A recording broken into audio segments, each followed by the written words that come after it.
Welcome to Reaching Your Peak, an educational storytelling mini-series of the ElkTalk Podcast. This is Corey Jacobsen, and today I'm going to be sharing a story from one of my previous do-it-yourself public land elk hunts, and then breaking down a strategy or a tactic that was instrumental in the success of that hunt.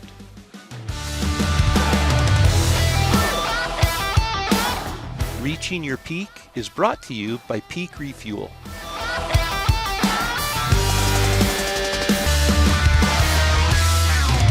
If you're looking for delicious freeze-dried meals that are made with 100% real ingredients, including premium USDA meats, you've probably already heard of Peak Refuel. Their meals have nearly twice as much protein as the competition, which is important for fueling your body in the backcountry. There's no fillers, no empty calories, just premium nutrition that truly meets the needs of elk hunters.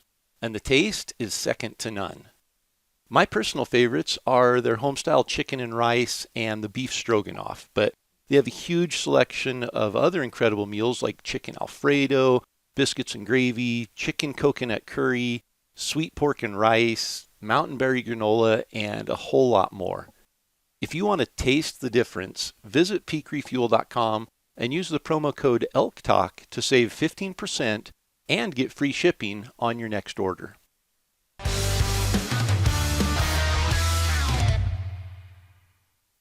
Well, welcome back to another episode of the mini-series, Reaching Your Peak. And I know it's been a while since we did one of these episodes, and I apologize. It's been elk season, but elk seasons are kind of winding down here and closed in most places, except for a couple of select late season hunts, which I know Randy is looking forward to. And I've got Randy on here with us again.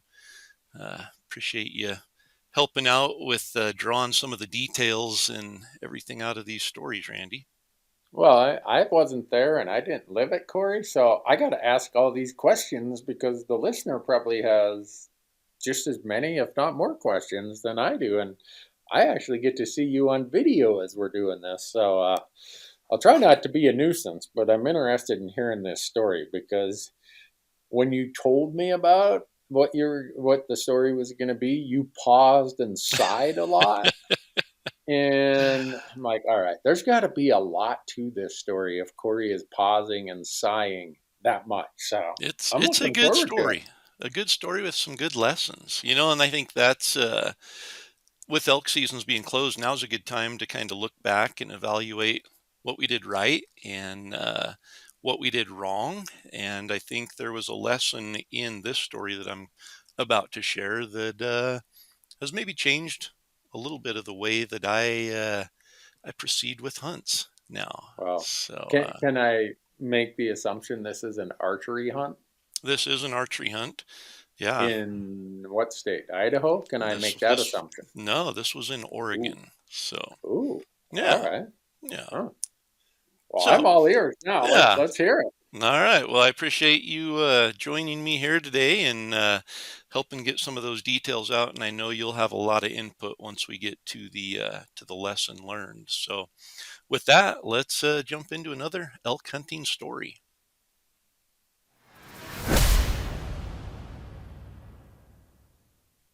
So the year on this hunt, Randy, was 2014, I believe. So about 10 years ago.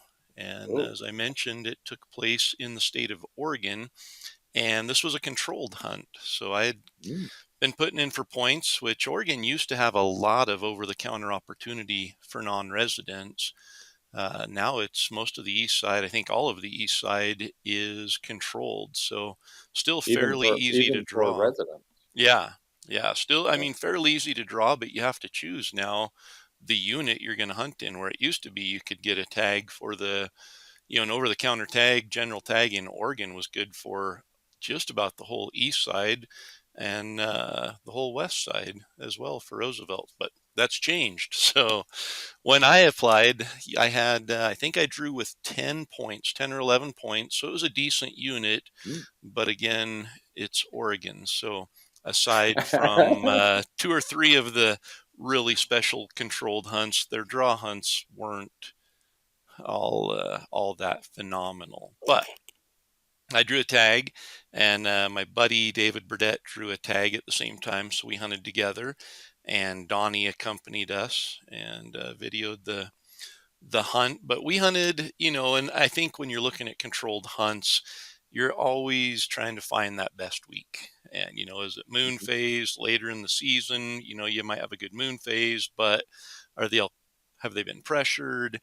Are you hunting the peak of the rut? Are you hunting just before the fall equinox? A lot of things there. And so, with it being a controlled hunt that took 10 points, I really analyzed and I went for the later part of the season. In fact, I think we hunted the last 8 days of the season. And in Okay. Oregon that year, I'm thinking it ended sometime around the 24th, 25th of September. So we were hunting sometime around the 17th through the 24th. So you don't have that excuse if you didn't fill a tag. Well, we don't have the excuse of, we were hunting early or it was post rut. Looking at it and from our analysis there, it should have been peak rut. Mhm. And in Oregon, my experience there has been the elk don't bugle really good early. And so, especially on the east side, that first week, even into the second week of season, sometimes you're hunting bulls that are bachelored up, not very responsive to calls. So, we definitely wanted to hunt closer to the end of the season for that purpose. What we Cool. didn't take into account was these elk had been pressured for a good 3 weeks before that. And even though it was a controlled hunt, and even though it was a fairly good controlled hunt, uh, the elk had been pressured. And so we were hearing some bugles, but man, trying to get those elk to come into the calls, they were just wary. They'd been pressured. There was one bull that we chased, I think, for 2 days that had an arrow sticking out of his neck. So I mean, they'd been shot at, they'd been called in and winded, and we were struggling to find elk that were acting like a peak rut elk, especially in a Yeah. controlled unit. So we had to resort to, we kind of went away from a lot of our pre-scouting because I'd been over there and checked out a lot of the roads. A lot of the roads are open during the summer and then they close during season. So we took mountain bikes. This was before e-bikes, and I don't even know what the regulations would have been if we would have had e-bikes, but we had regular old leg assisted pedal mountain bikes and had a trailer that we piled all of our gear in and thought we're going to pedal back into some of these areas 6 or 7 miles and set up a camp. And that all was a great idea. But what I didn't know is you get 50, 60 pounds, 100 pounds in a trailer behind a mountain bike, and it goes okay on flat ground, but you get on even the slightest of an incline, and they're tough pedaling. So we did that the first day or two, and then we realized this isn't working. We're gonna have to day hunt and just pedal back in 4 or 5 miles and hunt, and if there's nothing, go back out and go to a new gated road. And we did that, but what we found was a lot of other people had the same ideas, and even if people could hike in 4 or 5 miles on a gravel road and reach some of those areas. And by the time we got in that far, that road had a gate on the other end that was just as close. So we struggled to get away from people, and we had to go to Plan B, C, D, and realized we're going to have to find little hidden gems because any road that has a gate on it, pretty much within 10 miles, you're out on the other side of it. And so getting into the middle, which is what we thought would be great, was what everybody else had in mind as well. Was So this some mostly public land, or was there a lot of private land also? it was mostly public with some timber company, which was 100% open access. They Okay. just gated their roads. So it was open to hike on. I think a lot of it you couldn't camp on. So that kind of thwarted some of our plans to go back in 5 or 6 miles and camp because you get back in there and there was no actual state or national forest land to camp on. So what we ended up finding was there were some little pockets that, they were just, we'd drive for 15, 20 miles on a road and there's one little pocket, one little drainage, one little timber patch. And we started hitting those and finding some success in finding elk that hadn't been pressured. Because you get into these areas where you could drive down a road, an open road for 10 miles, and there's 8 or 10 gated roads off each side of it. There's trucks parked at every one of the gates. There's camps, at every one of the gates. And so you're going into there, even if you wanted to hike in a good distance, you're still hunting pressured elk. So Yeah. we started looking for just these obscure little pockets and started finding some good luck in finding elk that weren't as pressured and were a little bit more apt to come into calls. Hmm. With that, there was typically only one bull and 4 or 5 cows in those little pockets. So once you had that hunt and messed it up, had to go find another one. And so we got some advice from a guy that we ran into that had tagged out earlier in the season. And he said, there's a chunk of private over here that is completely inaccessible. They don't allow any hunting on it, but you can hike through along the fence line, and it's 8 or 9 miles through there. And what we found was if you get right in the middle, 4.5 miles back in there, all the elk had been pushed onto the private, but the best feed was still on the public side. So they're feeding off of the private onto this little, ridge basically right in the middle on the public. And if you could catch them out there, they were getting pressured, but they weren't as bad as where they were living on the public. So that was our plan. We went back in there. I think we had about 3 days of the season left at that point. We set up camp down along the road. And then the first night we hiked back in there as far as we could get, which was about 3 miles before we realized we didn't have much time to get all the way back in there. So we made a hunt there. We did see some elk, but just like the guy had told us, they were all coming off the private right before dark. They were feeding out this ridge that had been logged, and then it got dark. So our plan for the next morning was to go back in there where we had seen them and kind of start our hunt there and try to follow them up onto the ridge where they drop over into the private. So Burdette had, I think he had tagged out at that point, one of our little pockets we had found. I'd called in a 6-point that actually came in quiet, and actually we heard it raking. It was how we had spotted it. So he had shot a bull, and he was just tending camp for us. So Donnie and I went back in, and we hiked hard, got back into where the elk had been the night before. And then we got into a couple bulls that were bugling, and it was that chasing game. They were going up through the logging, up to the ridge, and they were heading for that private. We were trying to keep the wind good and get up there before they crossed over. And So Donnie and I, how many miles are we talking here? So you leave camp way before daylight. yep.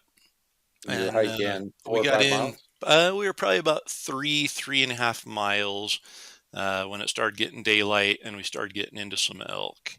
And they were up on the ridge, probably 500-600 yards in front of us. And we could tell they were moving, as we're looking up the hillside, they're to our right, and they were moving to our left.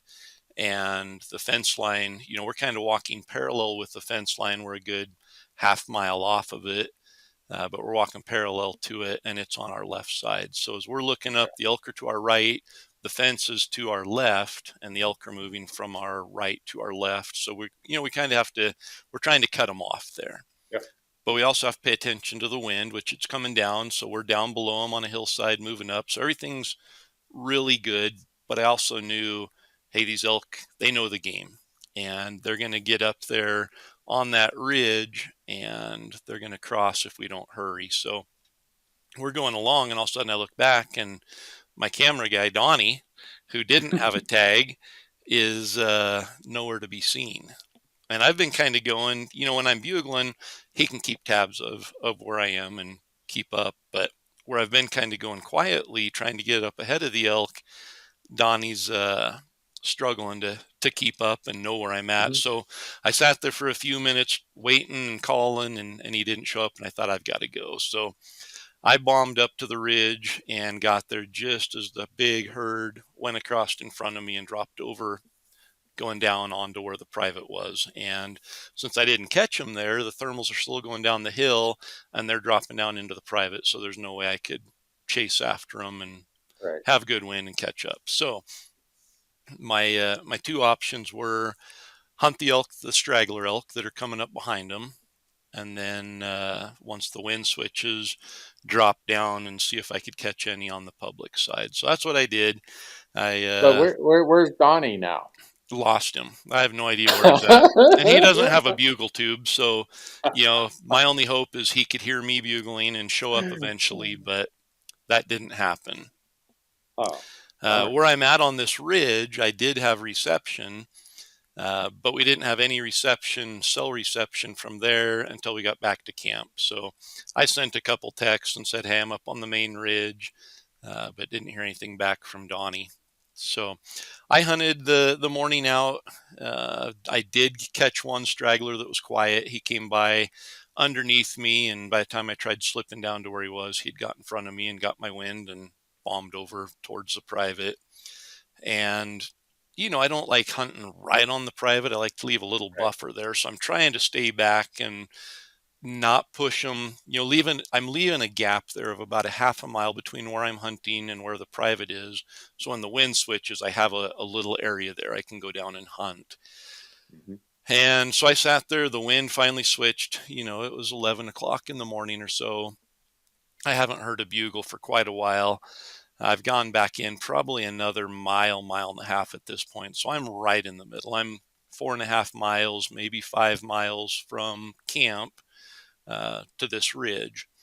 And I'm sitting there kind of thinking about, okay, tomorrow morning is the last morning I have to hunt. The hunt ends that day, but we have to break camp by midday and be headed home. So I've got that afternoon and the next morning to hunt. It's been a tough hunt. We've hunted pressured elk, and I'm starting to get into that woe is me, I should throw in the towel here. And so I'm literally sitting on this ridge and I'm picking M&Ms out of the trail mix and throwing the peanuts and the raisins away and just eating the M&Ms. And I texted my wife and I said, this goes back to our last episode, which I talked about perseverance, but I texted her and said, this just hasn't been a good hunt. It's been a tough hunt, and I'm sitting here thinking, should I just take down camp today and come home? Because, the reality is the evening hunt's going to be tough. They aren't coming off of the private until right at dark. And in the morning, I've got basically one chance to catch them. And I kind of know where they're going now, but just trying to ambush elk as they come by on a ridge heading into private is going to be tough. Yeah. And so I sent her a text basically saying, it's a tough hunt. I don't think I'm going to get anything. I might just go back to camp and take down camp and head home tonight. And she replied and said something to the effect of, nice attitude, loser. You aren't going to kill an elk that way. And so as I'm sitting there, I look down, my M&Ms are gone. I get this text from her. And out of nowhere, this 6-point bull goes walking by below me. The wind's good. And he's just bebopping his way back onto private. And this is, at this point, it's midday, 1 o'clock, somewhere in there. I'm like, God, they're still over here. They're still moving around. There's still elk here. And I thought, all right. So I pick up my pack, I grab my bow, and I try to slip in on him. And just doesn't work out. He moves down the ridge and gets on the hillside that goes onto the private and disappears into the timber there. But it gave me hope. I'm like, you know what? There's still elk here. And even if they aren't talking, they're still here. I just need to find one that'll talk. And so I walked back up on the ridge and I let out a bugle 2 o'clock in the afternoon, and a bull answers from probably a half mile into the private. So close to probably a mile away.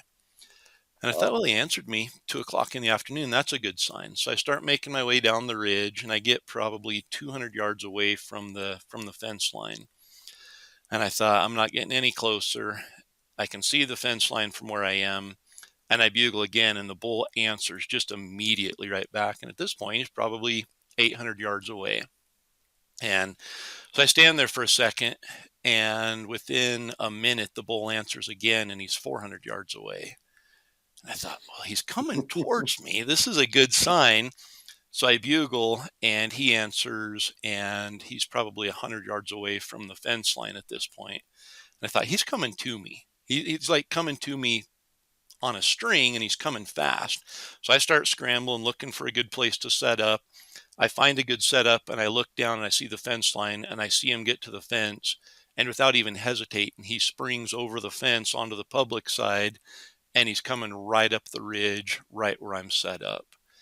And he came by like he had never heard an elk bugle before, like he had never heard a cow call before. He was just fire in his eyes, and he was the bull. He was the one bull that read the script. Yeah. And I actually had trouble getting him to stop when he came by at 20 yards, because he Wow. was just on a string. He was going up to where I'd Right. bugled last, and even me cow calling right there, he's like, I don't care right now. I'm on a mission. I'm going up to find this bull that bugled 200 yards up the hillside up here. And I finally hammered him with a cow call when I'm at full draw, and he stopped. I shot, made a great shot, kind of uphill, but hit him perfect center of the body, quartering slightly away. And he ran about 60 yards, went up the hill, turned like he was going to try to go back over to the private, and made it about 60 yards and died right there. So Wow. really cool. I walked up there, it's one of those lessons learned that, man, had I thrown in the towel an hour ago, this would have never happened. I would have just Yeah. thought, this is a tough hunt. There's no elk that want to play the game, but he played the game. So I walk up to him and realize he had just come out of a wallow, fully immersed in mud. Like literally, I'm grabbing his leg and holding his front leg up, and mud is dripping off of his leg onto the ground. And he is covered from the base of his ears to the tip of his tail in thick mud. So if you've ever shot an elk that's been in a wallow before, if they lay down on one side, it's like, oh, this is a nightmare. I had never shot one that had been fully immersed in mud like that. I'm Yeah. by myself. And Donnie's still not shown up yet. Donnie hasn't shown up, and it's 2 p.m. I haven't seen him since 8:30 that morning. So I know that he's most likely gone back to camp. So I go up to the ridge. I realize I've got a chore in front of me, but I also realize I'm 4.5 miles from camp, and I don't want to have to pack this elk out by myself. So I get to the ridge top and I send a text, and it's something simple like, hey, if you get this message, bowl down, bring pack frames, follow the fence line 4.5 miles in. And I thought, I can see the fence line from where the elk is. So if they follow the fence line, I'm going to hear them coming, and we'll meet up. So even if they got the text, then they being, I'm assuming Donnie's back at camp and he and Burdette are back at camp. And so I'm hoping that there's 2 of them.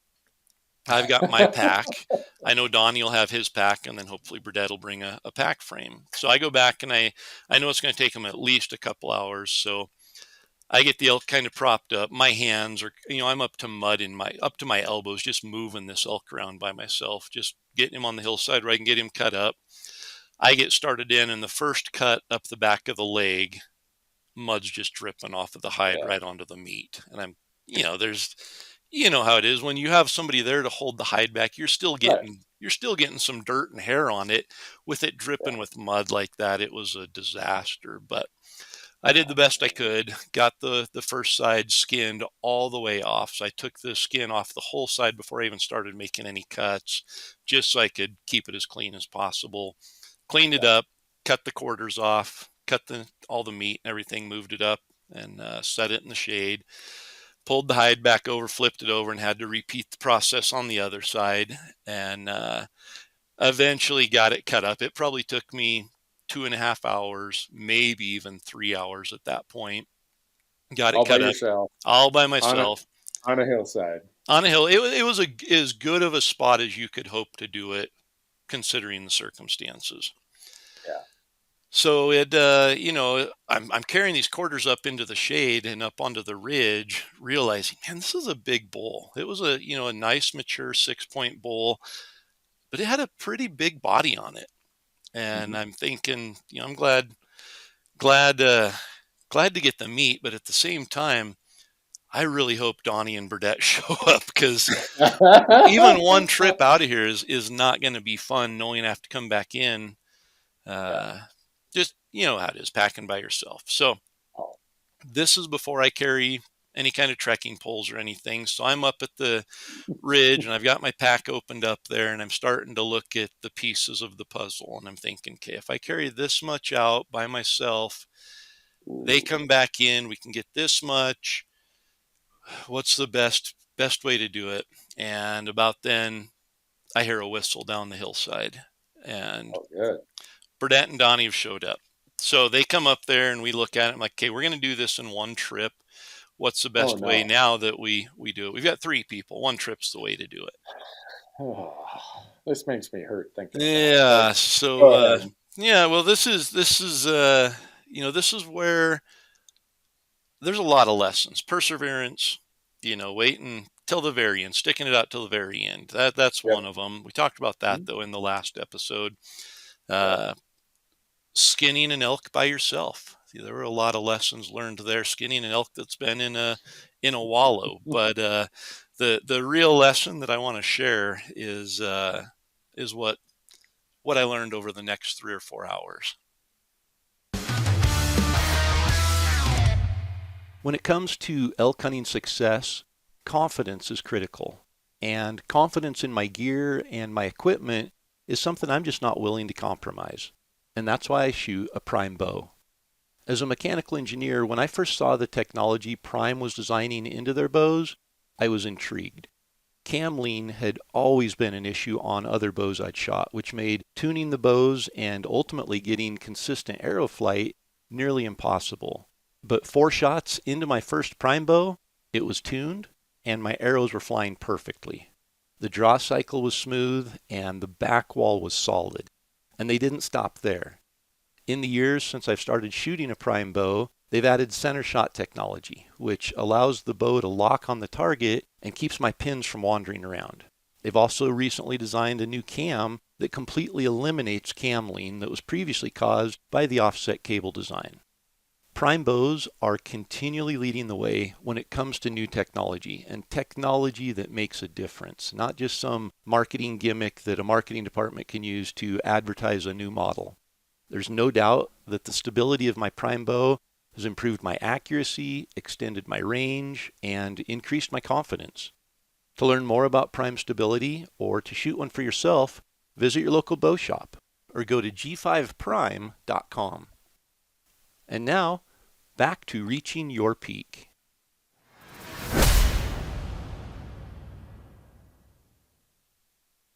Oh, is this like a hunting partner lesson, or is it They're having a good hunting partner is always a plus, especially when it comes time to pack out. But beyond having a good hunting partner and beyond having help on the pack out, it's good to know your limitations. And I think yeah? this was a trip where I would say I was in my prime physically. I was in Mhm. good shape, but I learned there's still limitations.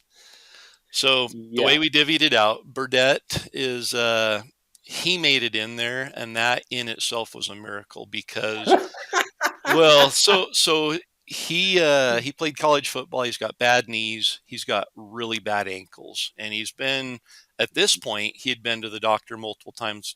Doc, what are my options? And they Yeah. said, aside from fusing your ankle, there are no options. You are bone on bone. We need to go in and fuse it, but you're going to lose mobility. So he toughed it out on this hunt, and he was in tears, a grown man in tears from physical pain multiple times. So he came in and, bless his soul for making it in there, but he wasn't going to carry much out. He took a front shoulder, and we had to beg him not to take more because he wanted to do as much as he could. But he took a front shoulder, and he headed out, and he was just walking there's a good trail basically along the fence line all the way back out, and it was about 4.5 miles. So he took the front shoulder and he headed out. He's like, "You guys are going to catch me. I'm just going to go." So Donnie and I are left there to divvy everything else out. and Donnie took a hind quarter and half the neck meat, half the back strap.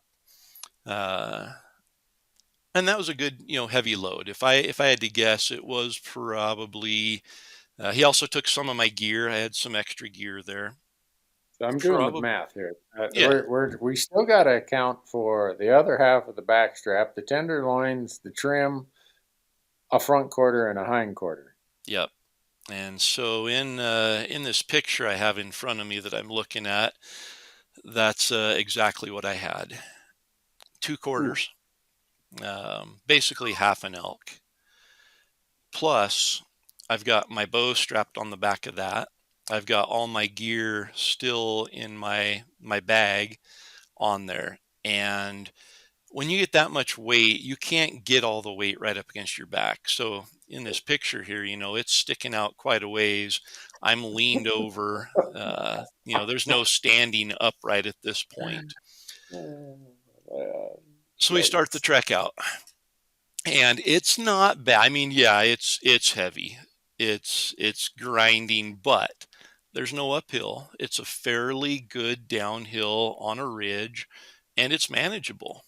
And we go about a mile like that, and it's I'm going from taking the load on my shoulders until my shoulders and neck can't take it anymore, and then I lift the pack up and I cinch it on my hips as tight as I can, and I alleviate some of the weight on the shoulder straps, and then I go a ways until my hip flexors are like, we can't take another step, and then Yeah. I relieve it on the hips and take it on the shoulders, and I'm just bouncing back and forth.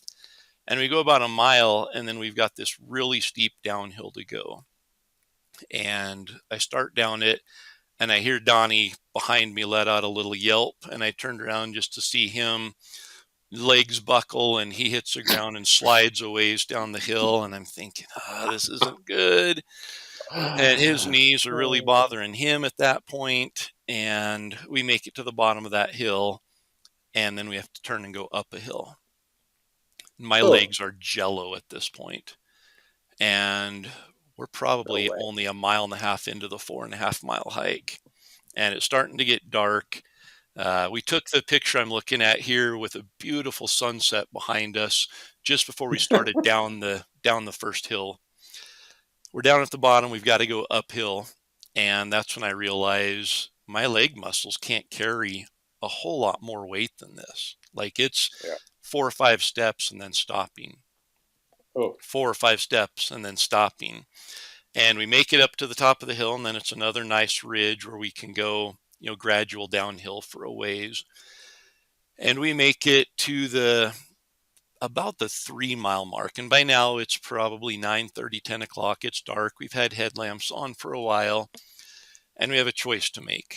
We can either yeah. climb up the last hill, which is a good hill, and then go down the steep hill and then hit the flat, and it's flat for the last 3/4 of a mile back to camp.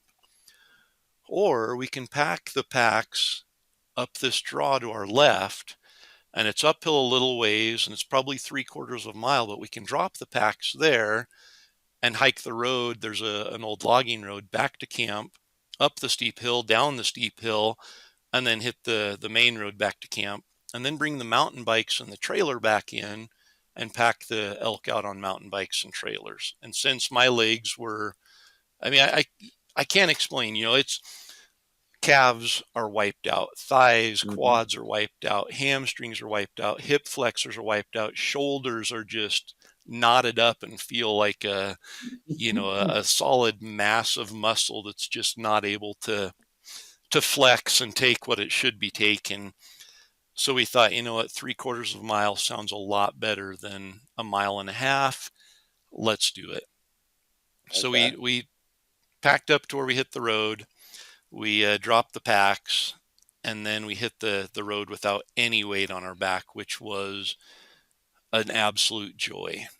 Yeah, you had to And feel like you were flying once you got that weight off your back. typically you would. At this point, I think we were so exhausted we didn't feel like we were flying, but we can at least make it. It's manageable. Your muscles just aren't oxygenating like they should. So we're still only going 30 yards without a pack, and we're having to stop and catch our breath. And then we made it to the top, and the downhill was pretty good. Hiked the road back. At this point, though, I'm probably 11 miles, 12 miles into the day, and a good almost 4 miles of it was with a heavy pack. So we get back, and I'm like, let's just get it done tonight. Let's take the mountain bikes back in there, get it back to camp, and we can just sleep in tomorrow. So we grab the mountain bikes at camp and the trailer, and we pedal them up the road. We get to the gate. We go up the hill, which I know, going up the hill isn't going to be a lot of fun with the weight in the back. Then we go down the hill. We get to the meet, and we put everything in this trailer that goes behind the mountain bike. Well, pedaling is not an option up the hill. No. And then I realize pushing the bike with that much weight in the trailer isn't an option. Not good. So Donnie left his bike down at the bottom, and the two of us were each of us on each side of the bike. We each have a hold of the handlebar, and we were basically doing a bench press, an overhead shoulder press, taking 2 steps and then stopping, and then pressing it and then stopping. And we had to do this all the way up to the top, to the saddle. And then went back down. I think I offered to go back down and get his bike. He may have gotten it. I don't remember. We got his bike up there. We're at the top, and we're thinking, okay, it's clear sailing here. Then we start down. And with a lot of weight in a trailer that's attached to the frame of a mountain bike, and it's attached low, it attaches down, or actually this one was attached right under the seat, so it's attached high on the frame. Brakes don't work. Those mountain bikes, those little tires, it's not going to stop that. So I get started down the hill, and I go about 20 yards and start applying the back brake, and it's not doing anything other than skidding. So I apply a little bit of front brake, and the next thing I know, the trailer lifts the bike in the air with the front tire still on the ground, and it throws me over the top. And so I walk the mountain bike out down the hill, extending every bit of force I can against the bike to keep it on the ground and extending the brakes. I'm basically trying to do a controlled skid the whole way down the mountain on this gravel road. Donnie's waiting for me down at the gate to make sure I make it fine. I finally get down there, and then we get on the flat and ride it back to camp. At this point, it's 2 o'clock in the morning, something like that. And I knew the pack was heavy. I kept my pack kind of together. And I'm not one that likes to throw out numbers. I'm not one that likes to say, shot distances or scores or pack weights, because when you have something that is impressive, nobody believes it anyway. Yeah. B, half the people are going to hear it and say, well, I've done twice that much. They're going to compare their loads to yours. C, it gives people a reference point to realize just how stupid you are. But I weighed this pack. The pack was 167 pounds. Oh my gosh. I don't think I have ever had more weight on my back for a farther distance.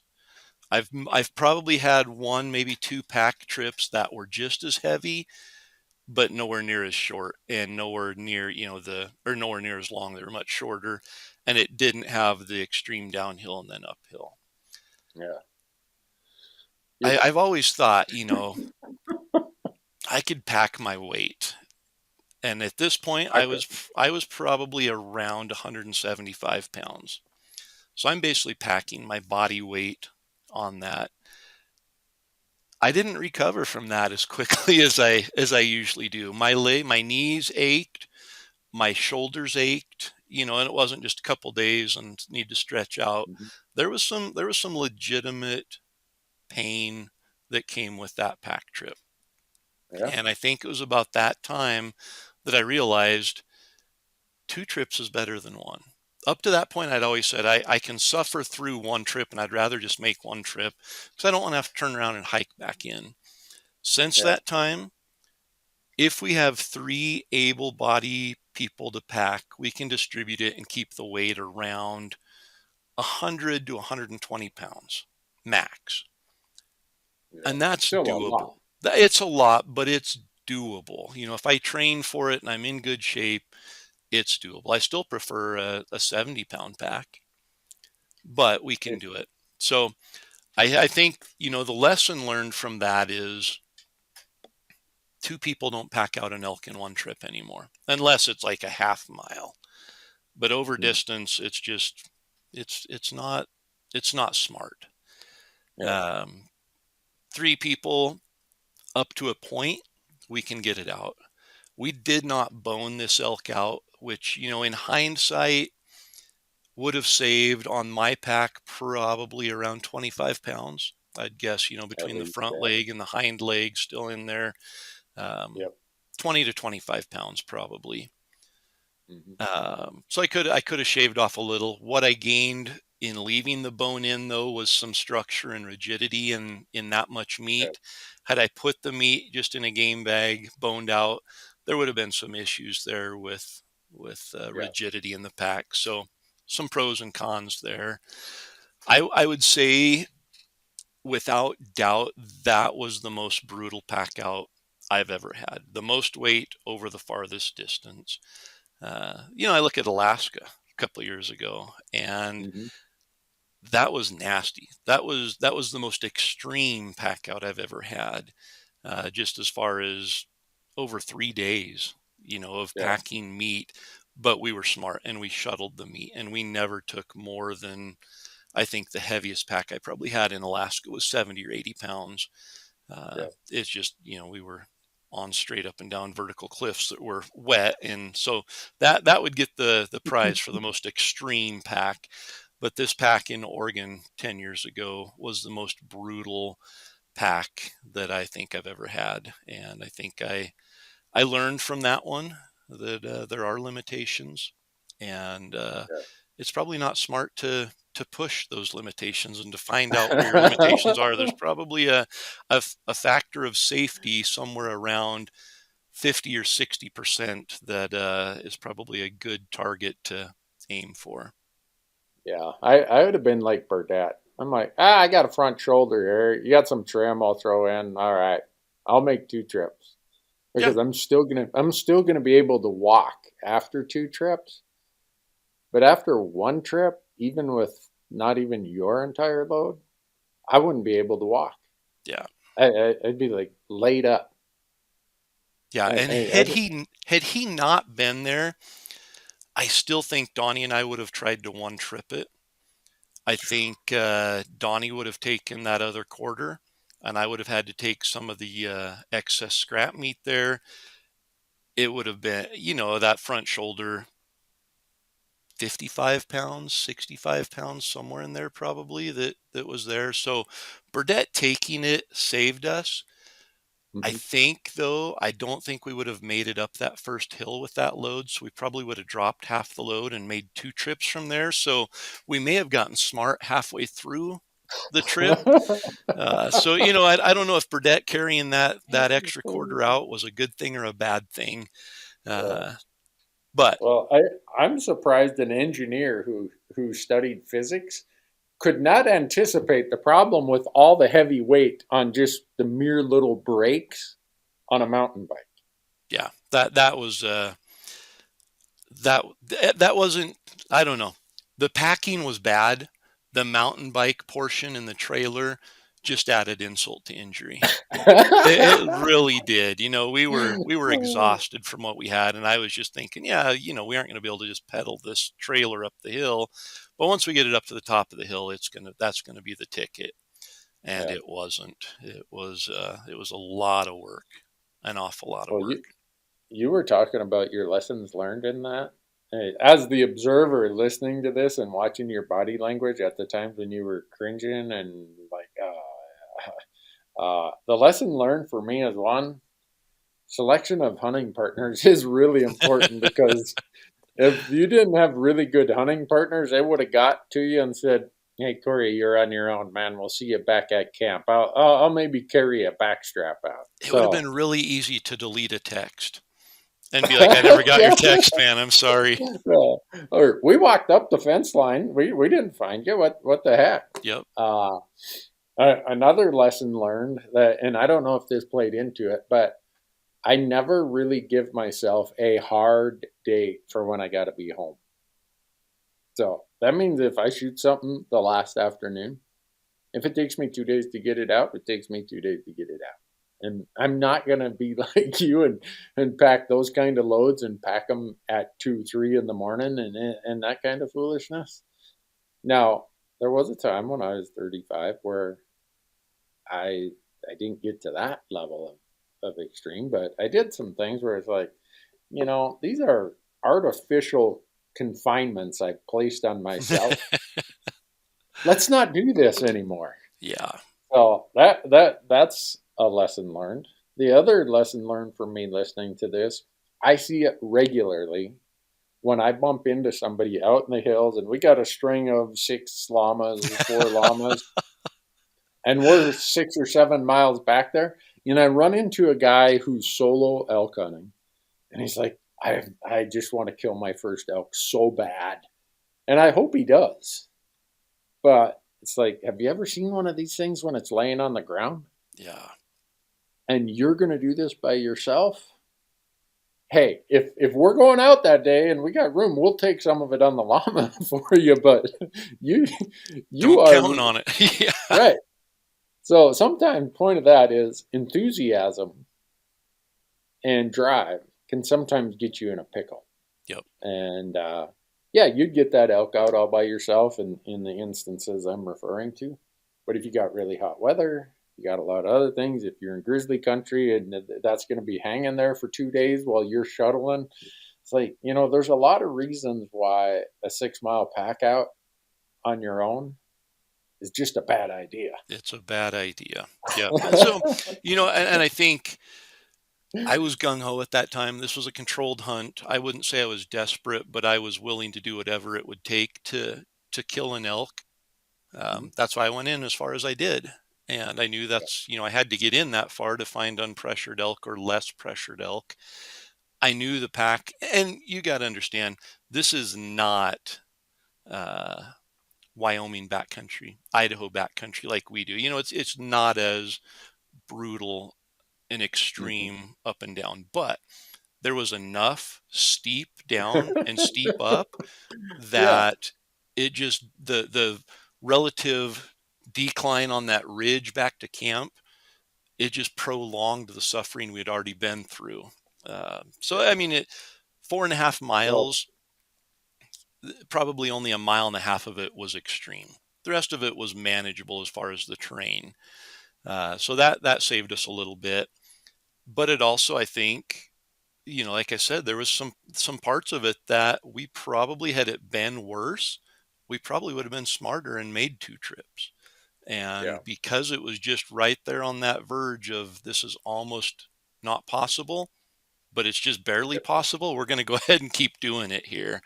But I learned from that there are considerations that have to be made.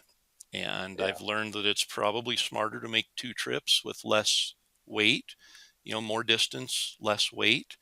Mm-hmm. Like you said, those limitations as far as time, we did have some restrictions, or we had to get it out, but we could have easily taken half of it out that night and come back in the next morning and brought the rest of it out and still had plenty of time. We just wanted Yeah. to get it done and get it over with, suffer greater lengths for less time. uh, I think has changed now to suffer less lengths over more time. And as I sit here and say that, I've got an MRI scheduled on my neck from an unrelated injury that I have no doubt there is some residual effects of carrying too many heavy packs on my Oh, knees, on my back, on my neck, on my shoulders, that mhm. you know the aggregate adds up.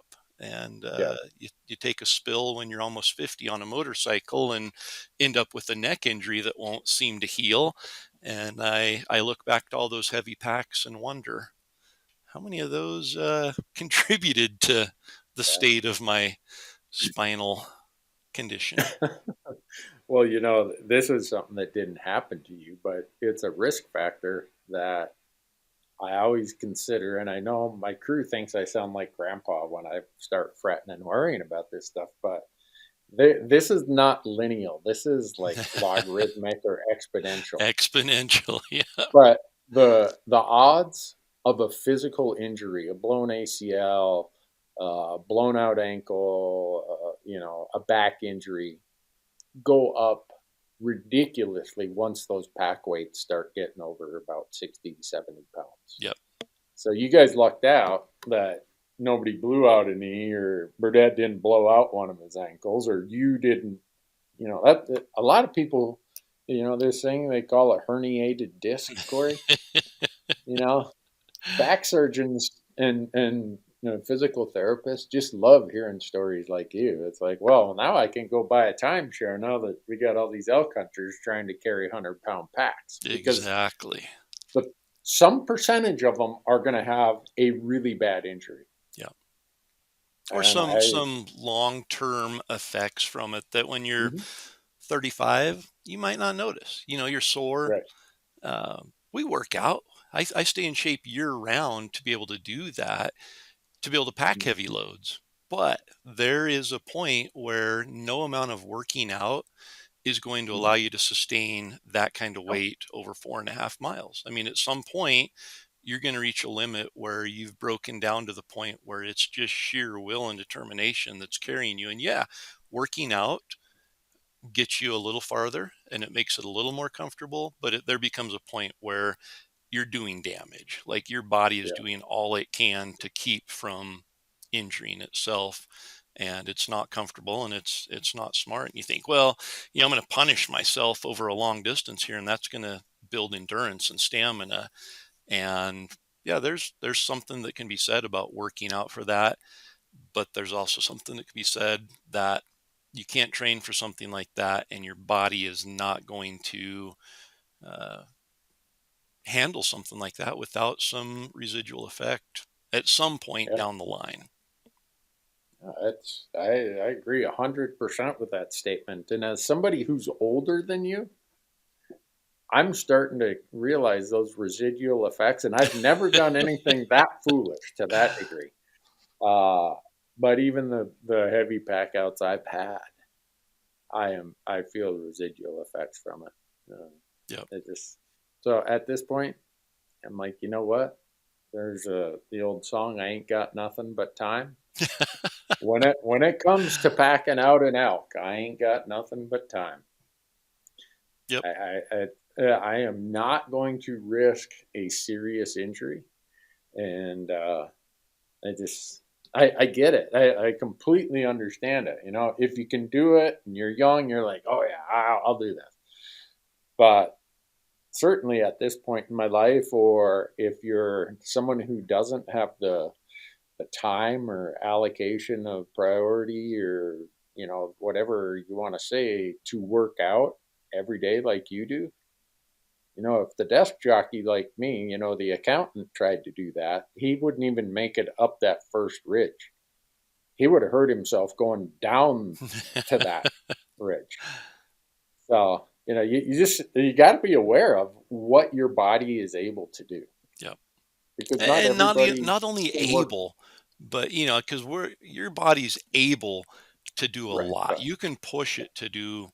incredible things, but Mhm. there's a line, and I think that's the point of this whole episode is there is a line where the trade-off isn't worth it, and I think it's important for those who are listening that are 28, 30, 32, 34.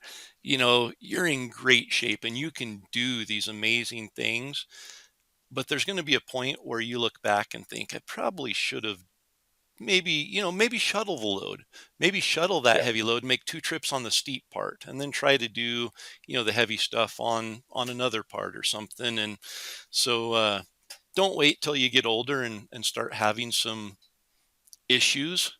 uh, be smart now. And, yeah, part of that smartness is break the load up, make more trips with less weight, and don't try to he-man it all out in one trip with two guys.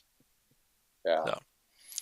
So that's the Good. point. And until next time, I guess I'll see you guys on the next ridge or mountaintop or wherever the elk are bugling.